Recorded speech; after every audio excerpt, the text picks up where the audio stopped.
Hello, my beautiful tarot people. It's me, Vanessa, your Deep Desert Oracle. I'm here today because I want to do an artist appreciation video for Elisa Seitzinger. We're going with Seitzinger. I don't have confirmation that that's the right way to say it, but that's what we're doing. So Elisa is a contemporary artist. She's based in Italy, and I came to discover her by shopping around online, as we do. I was on Phoenix and Lotus, and I saw this, the Tarot de les Trois Cachets. That's what we're going with. And this is from Sabat magazine. They do a lot of like witchy articles and issues, and I think Pam Grossman is one of the contributors to it. She's an author and podcaster. Her podcast is called The Witch Wave. So I saw this deck and I was like, what mad beauty is this? I need it in my life. I love it. It is silver on black. It is completely not laminated. It's just like this smooth, thick paper. They're hand cut, so every deck is going to be just a little different and have its own little imperfections, which I love. Are you kidding me? This deck is hilarious. It is rebellious. I don't know, heretical. It feels alien and futuristic, witty and irreverent. There are so many modern kind of Easter egg plants just nested throughout the deck. So you get this kind of like ancient, kind of medieval, just Art Nouveau nods everywhere. Really angular, really precise line work that feels very severe and yet very flowing. It is a deck of opposites. It feels sacred and yet completely irreverent. The silver on black is it's done so well. I don't know if the light really captures just how well, but these dashes of modernity, like seeing the hangman's credit card and money falling out of his pockets, and that little upturned kind of medieval looking skirt, like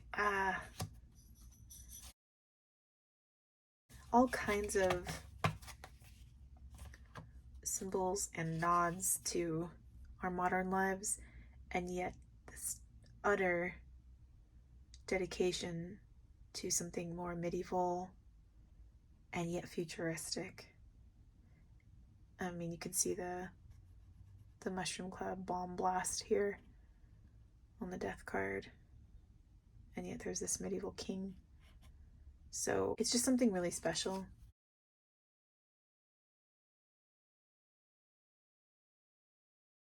This devil card is so fascinating. I love that rain cloud just like pouring down into that open and kind of empty feeling mind.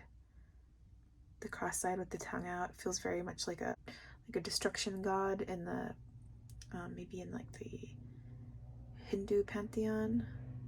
You get this midriff with the phallus issuing forth from there. Oh, these are not safe for work. I should have said that. You're going to see a lot of genitalia, both kinds. Here's la maison du. So I should tell you that the Tarot de les Trois Cachets is clearly a Marseille style deck. Star. I will do my best to pronounce French words. La Lune. I lived there for a little while in my 20s, and I feel like I have to at least try. I'm gonna try. I'll give it my all. Here's Le Soleil. And I love that they're in the water together, these two figures, and that there is this like life preserver ring and a swan to their left and their right. So cool. Le Jugement. Le Jugement. The guy with the pail on his head makes me laugh every time I look at this card. The nun, the very pious nun figure. and then this kind of all person with almost like a ladybug wings, kind of insect kind of wings here on this checkered floor under this angel with the eyeballs interspersed through the wings, which is a very like faithful to biblical depictions or descriptions of angels. Le monde, the world.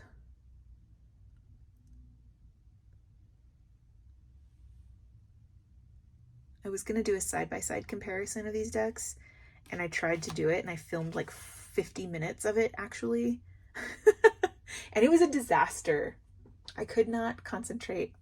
I kept going back and forth between the two, and it was a big old mess. So we're doing a much more quick and dirty kind of run through of each deck now. I love this shark fin in the waters on this Ace of Cups. I love this lightning cat illuminating the scene here. So warning, there is more human male genitalia coming up. If you don't want to see it, you might want to fast forward. Okay, warning's been given. Here are the champagne flutes, and then this ribbon that makes almost like an atomic kind of, these atomic rings here. It kind of flies through that, and then it drops down through a hole in the ground of the card, and it's like a fireman's pole through the ground. And then you get these two like devil figures with the giant male genitalia. It's so, I mean, it's bombastic.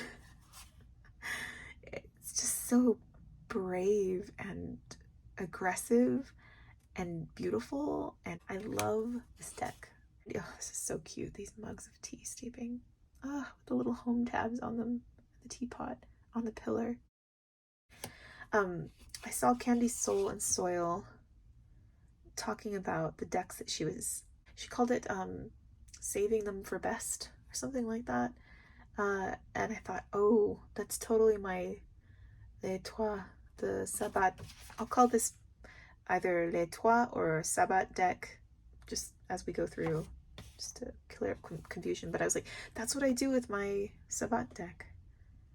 It's, you know, raw and like, I don't want it to ever fade or get damaged. I'm so careful with it, and so I never use it. I look at it often because I love the artwork so much, but why am I saving it for best? I love the Marseille classic just 10 of cups arrangement with the one cup kind of flowing to fill them all, and this one is just no exception to that. I like how closely she follows the systems and kind of honors what they are, but then adds her own absurdity and humor and transgressions into the cards, like this skating Valet de Coupe or Page of Cups. That ice cream sundae cracks me up. The sprinkles raining down from heaven. So good. So yeah, I'm not going to say every single thing that I notice or find interesting on these cards. I'm going to be, oh my gosh, the champagne bucket. Stop. Please know I'm just trying to keep this succinct. I love a double-eyed Queen of Cups, you guys. I love it. I love it. I love it. It's the best. Okay. Okay, keep talking. Okay. I really want this to be just a total appreciation of her art. That's what this video is. Can we just marvel at the vision of this artist, because it's really special. This is hilarious and naughty. This Ace of Swords does in fact feature a ball gag, handcuffs, and a whip. So yeah, there's definitely a sexy, like really edgy sexuality to this deck, and you'll see it in the Symbolic Soul Tarot as well. Okay, here is the other thing I wanted to talk about, is these Easter eggs of really, really modern things just kind of thrown onto this landscape that feels very alien, futuristic, machinistic sometimes, surreal. You get like a cell phone on this Three of Swords, pierced through by a sword. And I just can't think of a better way to depict heartbreak. Like, so much of our heartbreak happens on cell phones now. Waiting for a text, getting a text with something you didn't want to see. Yeah, I think it's so smart for the Three of Swords. It's Four of Swords. Cutting that flower off from its stem. Here's the 5. 6. 7. Elisa is really active. She's like winning awards all over the place. She's based in Italy.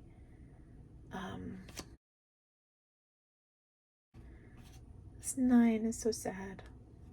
I will link down to her in the description box to her Instagram so that you can find her. If you go to her Instagram, you can click on the link that she has there to her big cartel shop. She does sell prints, and she doesn't just do tarot, she does so much. Posters, prints, paintings. She's got a print called Meliacine that I just want so badly, but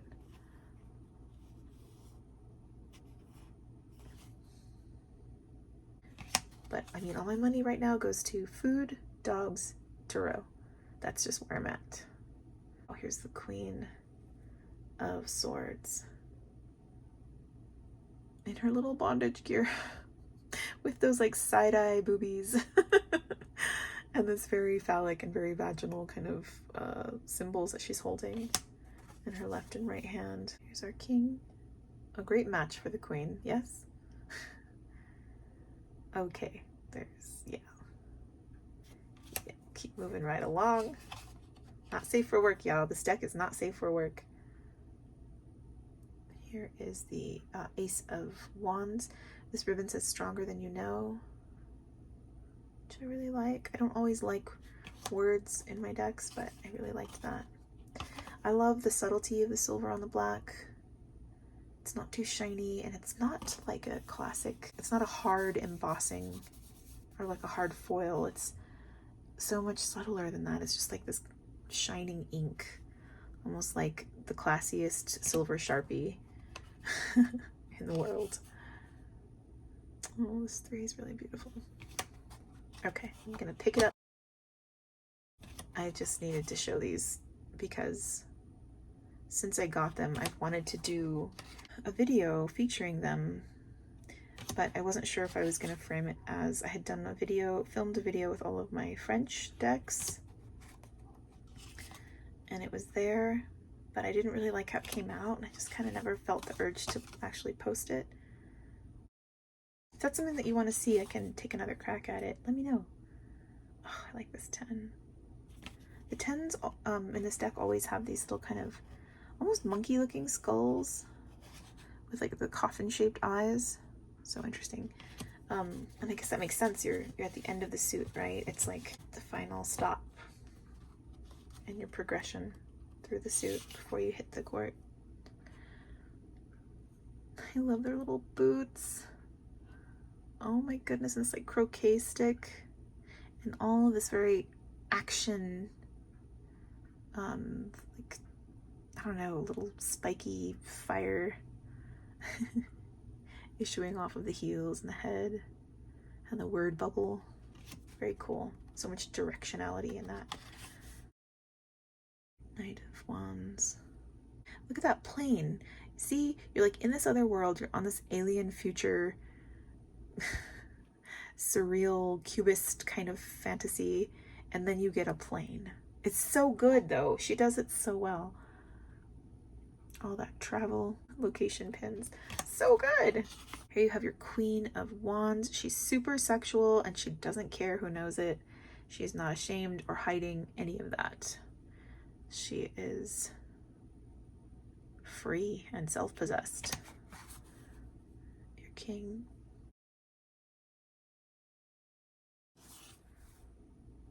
Ace of Pentacles. You've got your diamonds, credit cards, and money falling down. And the line work is so precise, and it gives you this kind of severity, but it also gives you a sense of free flowing and warmth. So that kind of like that line that the artist, that Elisa rides between severity and kind of a harshness, but also this warmth and humor. The way she walks that line with so much confidence and capability is just stunning to me. I just don't have anything like this in my collection, not really. Look at this Wi-Fi signal on this 5 of coins in Bitcoin right in the middle. It gets you into an ancient frame of mind, an otherworldly kind of sacred frame of mind. And she also rides that line between sacred and sacrilegious, like heresy and sacredness. And it really gets you there. There's a medievalness about the deck. And I think medieval artists did that, right? They were hilarious, but also everything was so elevated and sacred. But kind of raunchy sometimes. And I just think, I don't know, she's got all that going on in a very modern way. Okay, here's another NSFW situation. I'm gonna just let you kind of draw your own conclusions about this, not go on and on about it. That is the 9 of Pentacles and the 10. All these different money symbols. Valet de denier, that's the Page of Pentacles. I like this little mummy cat down here. Yeah, the defiance in these cards. Like, look at this. Look at that face. It's mean and defiant, and yet I can recognize those moments in myself when I see it. I get it. Here is the Knight of Pentacles. Beautiful. So there's just a lot that your mind can grab and run with these. Look at this. Is it like a film reel? And look at the little spider hanging off the hat of the king. So cool. So good. Foot in a hole. Interesting. And look at this little chancla, this little house slipper he's got. Looks like a jail slipper. It's just really exquisite. It's bawdy and raunchy and medieval and ancient and yet totally modern and futuristic. I love it. It's a deck of juxtapositions, hard juxtapositions that somehow she swings really well. Yeah, the unfinished feel of it. The cardstock is so like I said, thick and smooth and lovely. I love the size. I'm obsessed with this deck. You get a write-up from Pam Grossman, who does the Witch Waves podcast and is a writer of witchy books as well. This is a really feminist, kind of bold-ass write-up for the deck too. Let's see. Let's read about the Queen of Pentacles. In astrological terms, this card's got big Taurus energy. The Queen of Pentacles is a devotee of beautiful and luxe, high sensory experiences. She's comfortable in her own skin, as she's comfortable ruling the roost. Here she sits on a throne top of a mountain. She's bedecked in flowing finery, and she holds a world in the palm of her hand. Is she blowing it a wet, sloppy kiss? Is she speaking it into existence with her luscious lips? Regardless, it shimmers under her influence. This queen turns up to remind us that we have got it going on. Hers is a fruitful, juicy vibe, and she infuses the day-to-day with marvels and magic. Now might be a good time to indulge in fashion, beauty, or design, buy yourself a little something, or reap the benefits from your own commercial success.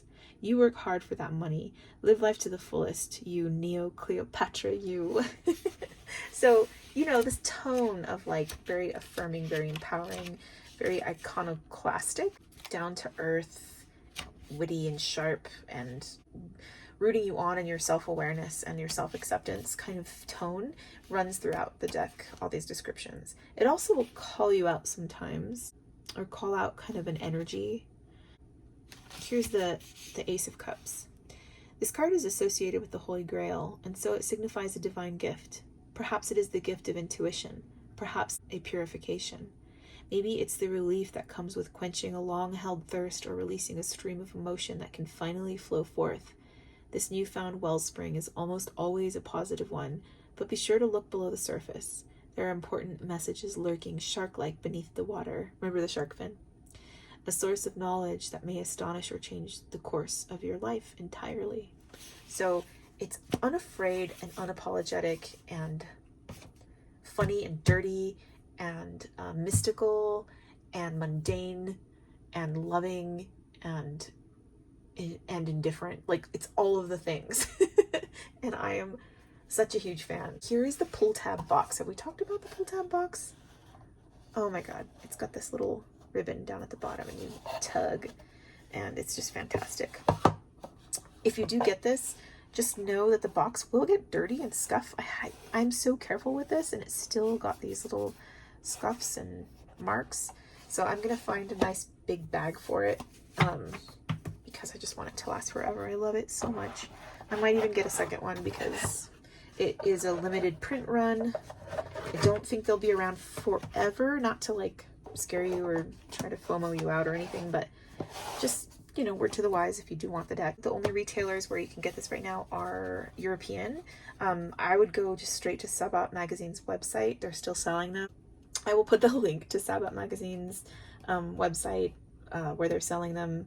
They do have international shipping. That's Sabbat magazine's Le Tarot de les Trois Cachets, from art by Elisa Seitzinger and words from Pam Grossman.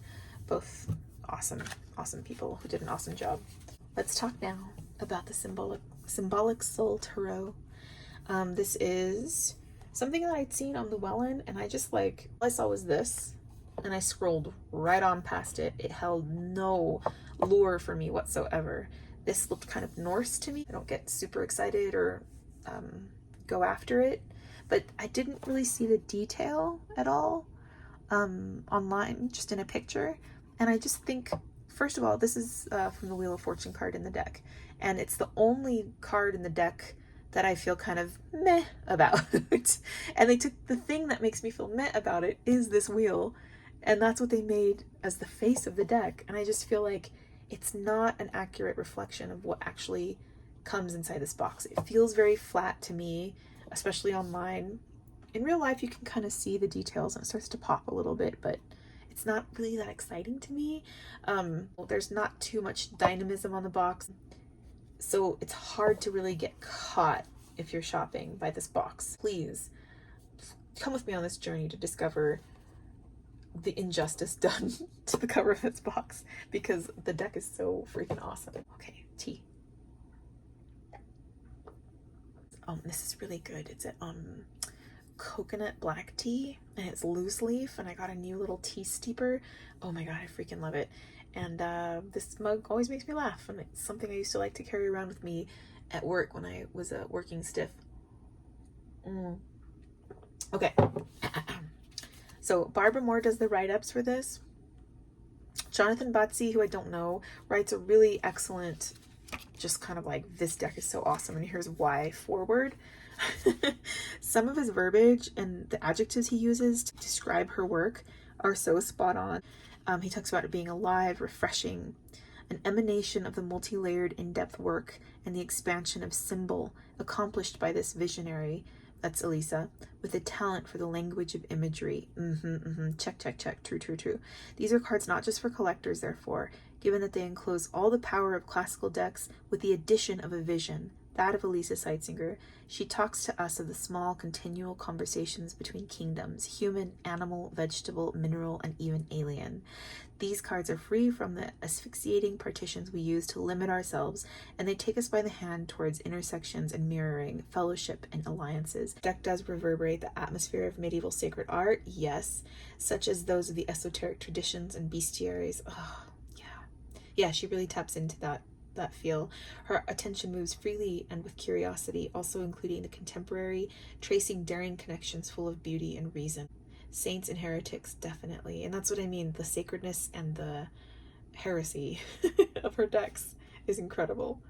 Common and super sensitive, sentiment and irony. Yes, so these are all the kind of polarities that she works with. And she just like strikes up this beautiful tension between the two and integration of the two. And I will stop talking and start showing you what I mean. Here's the Fool. And these do have the gold foil. And again, it's not a super hard foil. It's subtle.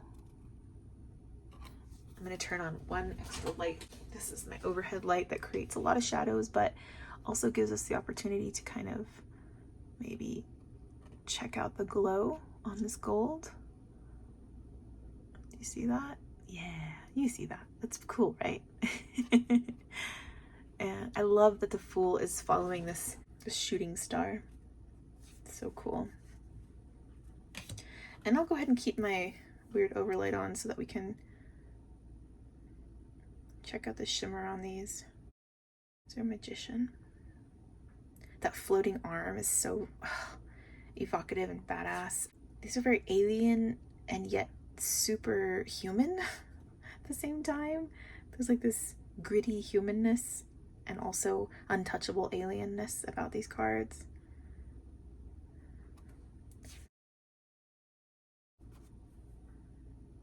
And again, she does not shy away from genitalia in her decks, so you will see that come up quite often. If that's something that makes you uncomfortable, these decks might not be for you, but if it's something that just kind of like gets your imagination going and makes you feel like a rush of like kind of a wild excitement and like a weird like this is naughty, then you probably will enjoy these. I vacillate between like the wild rush of like oh my goodness and also like ew. I get a little ewed out sometimes because there is still that like 13-year-old inside of me, and I find that tarot, one of the things I love the most about it is that it wakes up my inner child and my inner adolescent, and just all the versions of me that I've been come to the table when I'm looking through a deck. And it's really fun to watch that adolescent self gross out and get really uncomfortable. And I think it's good for us to challenge ourselves in that way too. The missing arm on the chariot I find so haunting. The keyhole also gets me, and these sphinxes down here at the bottom, so just otherworldly, just place of dreams, so surreal. I love the ancient Egyptian nods that she puts into her decks. It really helps create the world that she builds. This like ambiguously bodied lion in the strength card is so interesting to me. The way it's like rearing up, those hind legs are reared up, and the way their bodies have kind of become one. That's really fascinating to me. So there's all kinds of Easter eggs of not just modern things, but also funny, witty, absurdist kind of things. I like that the lantern has been replaced by this beehive. It's really interesting. And when I think of what a beehive and a lantern share in common, they both emit something that people need, right? Or want, some combination of need and want. Here is the wheel. This illuminated human figure sitting on a toilet is really funny. No? I think it's funny. And I love this horse-headed, human-bodied figure kind of sliding around on the wheel too. There's just so much. I could go on, and I need to not today. You know what? Not today. I love birch trees. I love the symbol. I love the actual thing, literal thing, the birch tree. I love the protective symbol that they are. And the hourglass body on the hanged man is really interesting and cool.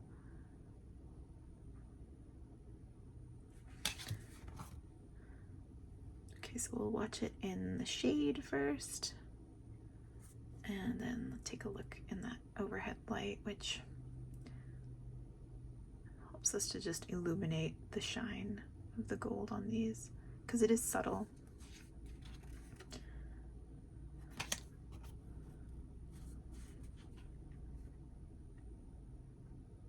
This is so pretty. Oh, see, like, okay, and here we have the devil card, and it is if you want to talk about irreverent, if you want to talk about sacrilege and sense of humor, I mean, you've got this male and female, like these two figures on either side of the devil. On the man, a melting candle wax is dripping onto his body, and he is urinating on the devil's foot. And the urine is gold and it shines. Okay.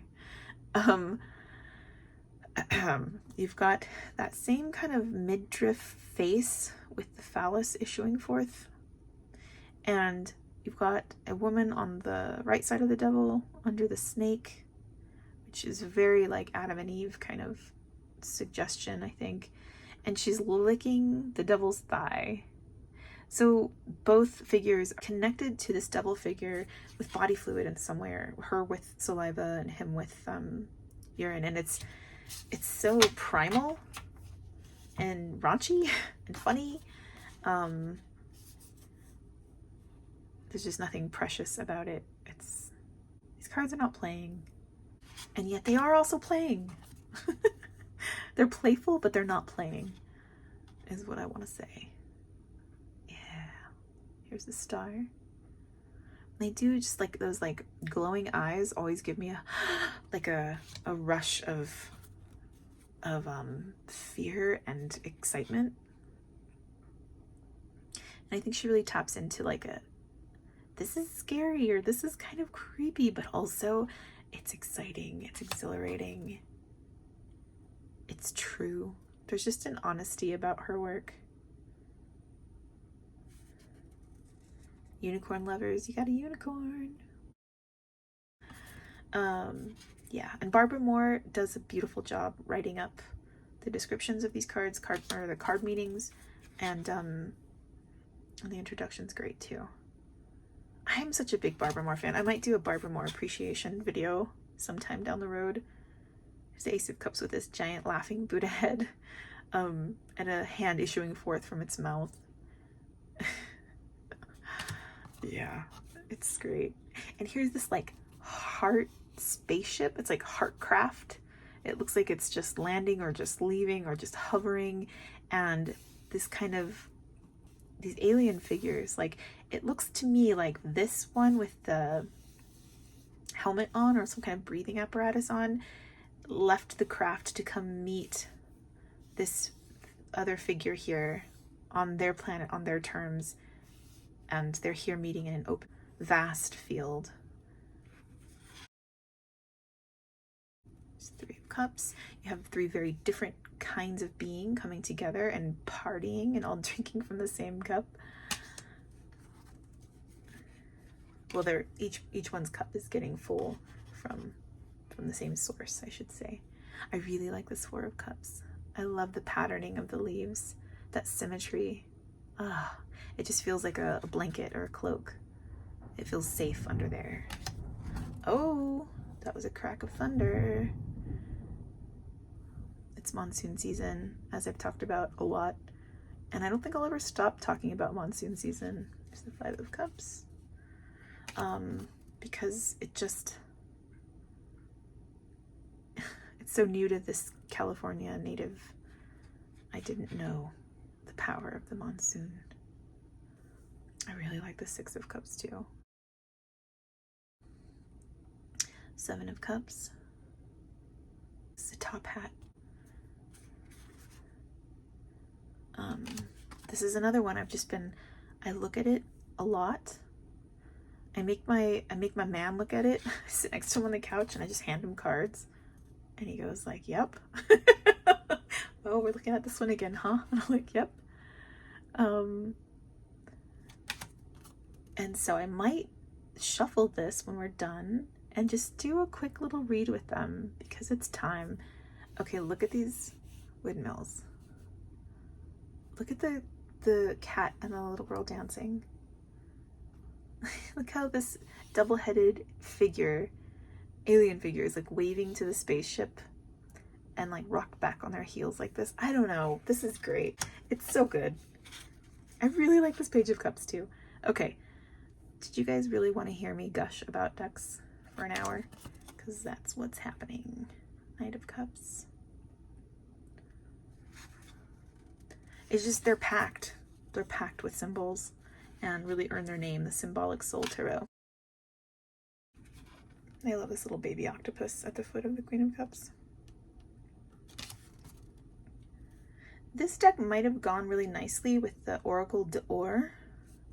I don't know if it would have been too much of sameness with gold foil on black, but it could be a good match. I sold my Oracle d'Or though, because I just wasn't using it. And I'm trying to make more room. Oh, I love that roller coaster in the background of this Two of Pentacles. P.S. Trying to make more room because I'm getting so many decks in. I think starting the channel like extra gave me justification and like a little bit of enabling for my habits. I love how this, in this Three of Pentacles, this goat-headed figure is building a portal. What looks like a portal to me. Oh, give me a checkerboard floor and I will just be so intrigued. I think Masonic symbols really like catch my imagination and give me that like spooky exhilaration that I love so much, and that really gets us into the right frame of mind, like the right brainwave state for reading with our divination tools, right? That's why we go all out in ritual. Candles, lighting, symbols, they speak to that part of us and wake up our intuition and get our magic selves rolling.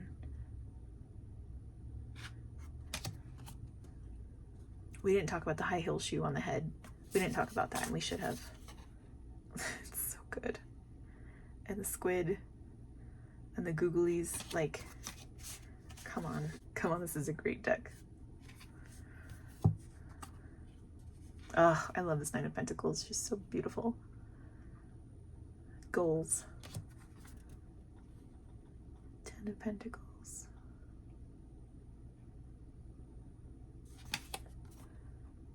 Page.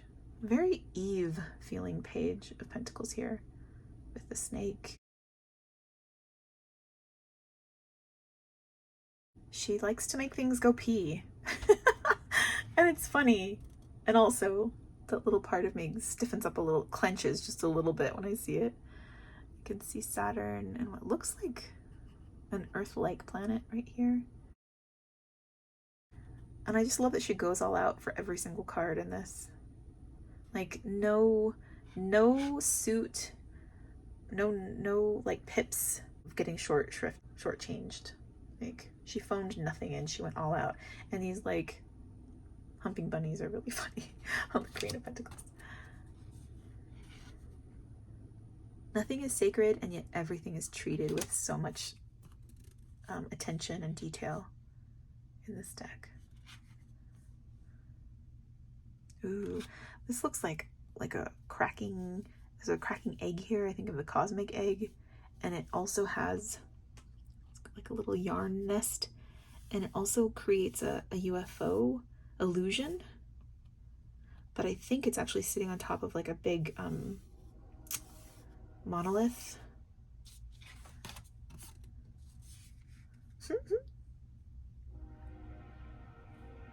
And that is the train going by. I live in a really noisy small town. Nothing's really going on in my town, but it's roaring away. Three of Wands. It's hovering above the ground. I love that detail. It's so cool. Four of Wands.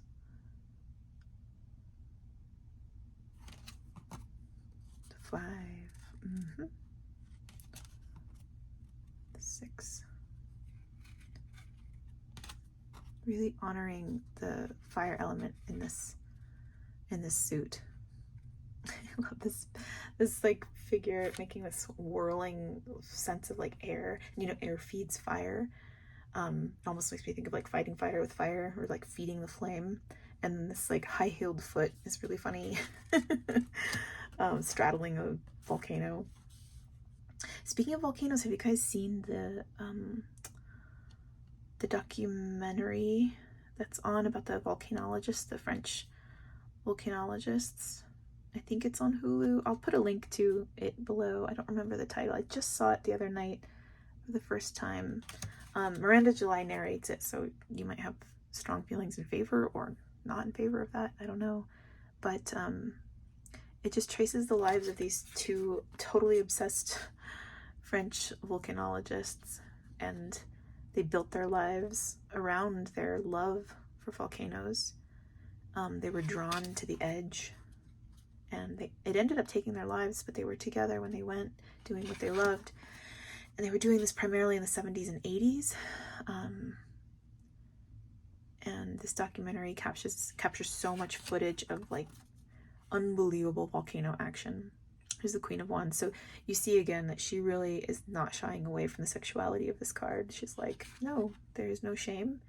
There is total agency and self-possession.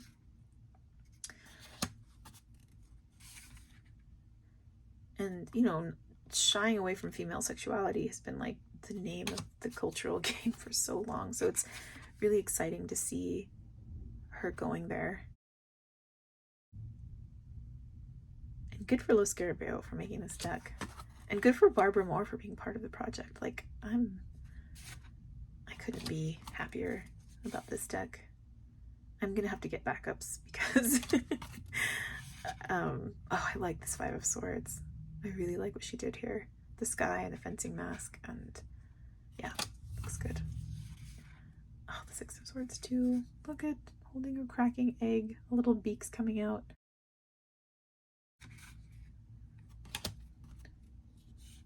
Oh, look at this mummified Eight of Swords. It's so good.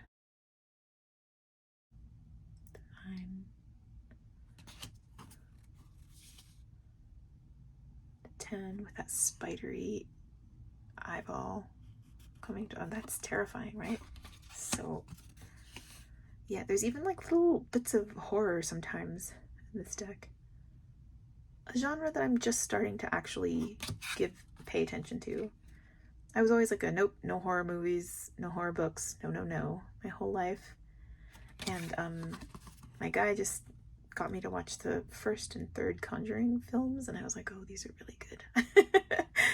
So maybe I feel safe enough to watch scary shit now. We'll see. I don't think I'll ever be a huge fan, and I don't think it'll ever be the first thing I reach for, but okay, so here are the card backs. And I didn't shuffle the other ones because they're not coated, and I just don't want to shuffle them if I don't have to. These, however, are laminated with a kind of not too aggressively matte coating. They are standard tarot size.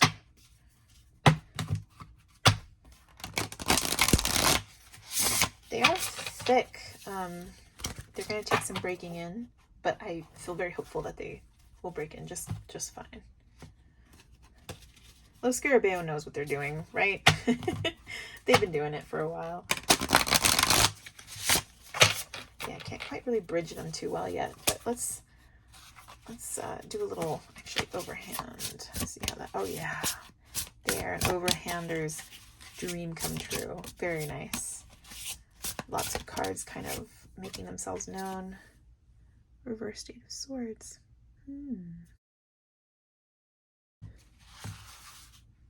Yeah, they'll do a little fanning for you. So let's just pick a couple cards. What's up with today? What will the day bring a lot of?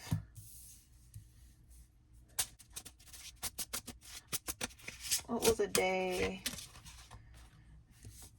give as a gift? What pitfalls to watch out for today?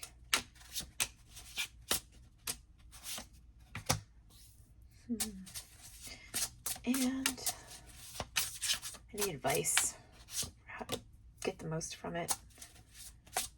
And any last messages from Spirit? Okay. So let's see what it's like to read with these. Overall theme of the day being judgment.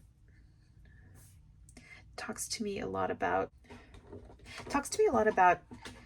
making the kinds of decisions that seem small but are actually really big. I also can't help but see these racing flags really sticking out, and it's almost like they're like, and you're off, and go. So that kind of combination of things, like ready, go, and also go mindfully are the two big messages here, because the choices you make and like the motivations that get you to do whatever you do really need to be under the microscope today, because those little actions are going to set a direction for you that is actually bigger than it might seem. What is the day going to bring a lot of? Look at this reversed Eight of Cups. I feel like it's going to bring a lot of resistance. It's going to bring a lot of complacency and a desire for comfort, and to not really like put oneself out there. So the fact that this is a major and this is a minor, it tells me that this little resistance, this little desire for comfort, this little desire to stay with what feels okay and is known, actually could have big consequences for you. The day feels deceptive. It seems like a sleepy, don't do much day, but actually maybe maybe you gotta do the opposite of what you usually do when you're feeling this kind of laziness or malaise or stuckness. The gifts of the day, a reverse 10 of Pentacles. I mean, interesting. I think the gifts of the day are that the energies out there today will not coddle you or make things easy for you. And this is actually going to help launch you off of your couch. Right? And it's the world around you is not going to make it easy to just loaf. The road is not paved for you today, and that might not feel great, but it's actually a gift. It's a good thing. And the pitfalls of the day being this Knight of Swords. I think rushed judgments are one of those pitfalls to be avoided. Speaking before you think, to be avoided. And double checking what you think. And that touches on the Judgment card to me too. Like, do you really know what you assume you already know? Today is not a day to just do business as usual, or to form an opinion too quickly, or to act too brashly. But it is a day to be in motion. You just have to be careful about that motion. Be thoughtful. The moon. Oh, let's move these up so you can see a little better. Swoop. Sorry about that. The moon as advice for how best, what to do, with this energy of the day, how to tap into it the best and make the most out of it, I think, is to accept the invitation to an unknown destination, to go forth. It's okay to get a little bit lost. It's better to get lost today than it is to stay with what's familiar. A lot of discoveries about yourself could be made, and it's time to see yourself and know yourself a little bit better, and not just be motivated by unconscious things. And the only way to do that is to explore and to go. And then advice from Spirit, being a Death card, is like, this is a big time. This is a big time. Things are changing radically. You are changing radically, and it cannot be delayed. And fighting against it only makes you more powerless and more entrenched in the thing that you are ready to be done with. So don't fight the funk. This is bigger than you. If you're feeling kind of fucked up right now, pardon my French, it's not just you. It's like the whole world is feeling it. So it's bigger than you. Don't get so caught in your ego that you don't let yourself change. Going through a major transformation along with the planet, along with everyone else. You're not special, and that's a great thing. I mean, you're not special, but everyone is special, right? Like, this isn't just a drama of one. It's a drama of 7 billion. And don't let your ego convince you that you're alone in it, or that you're in any like danger, so you can't change. That's not true. So that's what I'm getting from this reading, and I really liked reading with these, actually. Thank you for reading them with me for the first time. Yeah, I was really excited to recognize Elisa's name on this deck after getting my Tarot de l'Étoile Cachée. I do want to read to you a little bit of this book just because it's really good. So let's read about the Six of Cups, which is a card that always kind of, it's like I think I know it, but when it comes up sometimes I'm like, what do I do with you? So let's read that. Six of Cups. Nostalgia, kindness, unconditional affection. Memories are wispy, unfixed things. They change with our moods and are different with every retelling. For such ephemeral things, they are surprisingly powerful. One memory can tie us firmly to another person in affection, or to a dream that carries us through our darkest times. Another memory can become the wound that controls the rest of our lives. Oh, Barbara. Oh, that is so good. Thank you for that. Okay, so I hope that you've gotten a good feel of both of these decks. There will be links to Sabbat magazine's shop where you can get these. They will be shipped internationally from France, I believe, and you can find Symbolic Soul Tarot on Llewellyn.com, probably directly from Los Scarabeo too. I think magic.com probably has these. Again, that's only if you're willing to put up with magic.com's shipping madness. Yes, everything's always 20% off, but you know what else? You know what else? You're going to wait like a month to get your cards. So, word to the wise on magic.com. I've just been through it with them too many times. But, yeah, I think that's all I've got for today. I love Elisa Seitzinger. I love sharing artists that excite me with you guys. Let me know what you think of these, if you have them, if you're going to get them. And I hope you all have a wonderful rest of the day, and I'll see you in the next one. Bye.